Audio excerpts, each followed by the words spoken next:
একবার ভগবান শ্রীকৃষ্ণ এবং তার প্রিয় সখা অর্জুন পথ ধরে ভ্রমণ করছিলেন। পথে হঠাৎ তারা দেখলেন এক নিঃস্ব ব্রাহ্মণ ভিক্ষে করছেন। অর্জুনের মন করুণায় ভুলে গেল। তিনি ভাবলেন, এই দরিদ্র লোকটিকে এখনই দুর্দশা থেকে মুক্ত করা দরকার। তিনি ব্রাহ্মণকে ডেকে তার হাতে স্বর্ণ মুদ্রায় ভর্তি একটি থলি তুলে দিলেন।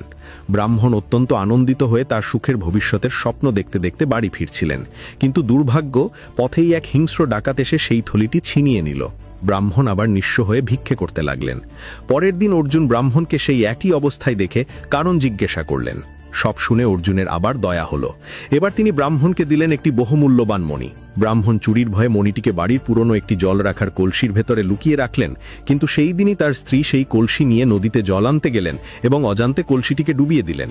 কলসির তলা থেকে মণিটি বেরিয়ে নদীর জলে ভেসে গেল। ব্রাহ্মণ আবার হতাশ হয়ে ভাগ্যকে দোষ দিতে দিতে ভিক্ষে শুরু করলেন।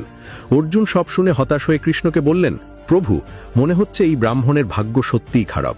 আমার দেওয়া এত সোনা ও মণিও তার ভাগ্য বদলাতে পারল না। শ্রীকৃষ্ণ মুচকি হেসে ব্রাহ্মণকে কাছে ডাকলেন এবং তাকে শুধু 2টি পয়সা দিলেন।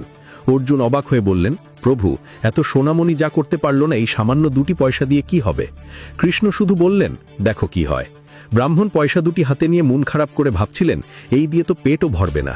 এমন সময় তিনি দেখলেন এক জেলে তার জালে ধরা মাছের ছটফটানি দেখছে। মাছটির কষ্ট দেখে ব্রাহ্মণের মনে ভীষণ দয়া হলো। তিনি নিজের ক্ষুধার কথা ভুলে গিয়ে সেই 2টি পয়সা দিয়ে মাছটিকে কিনে নিলেন।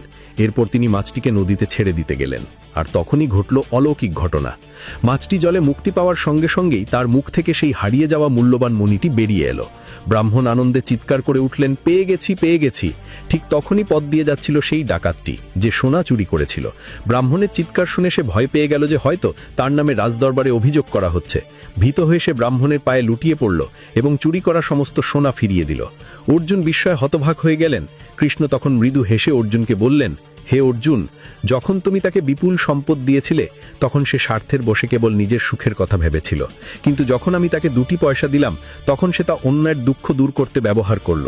সত্য হলো, যখন তুমি অন্য কোনো জীবের মঙ্গল করো তখন তুমি ঈশ্বরের কাজ করো, এবং তখন ঈশ্বর তোমার সঙ্গেই থাকেন, কারণ পরোপকারের চেয়ে বড় ধর্ম আর নেই। ভিডিওটি ভালো লাগলে লাইক করে চ্যানেলটা সাবস্ক্রাইব করে কমেন্টে হরে কৃষ্ণ লিখতে ভুলবেন না।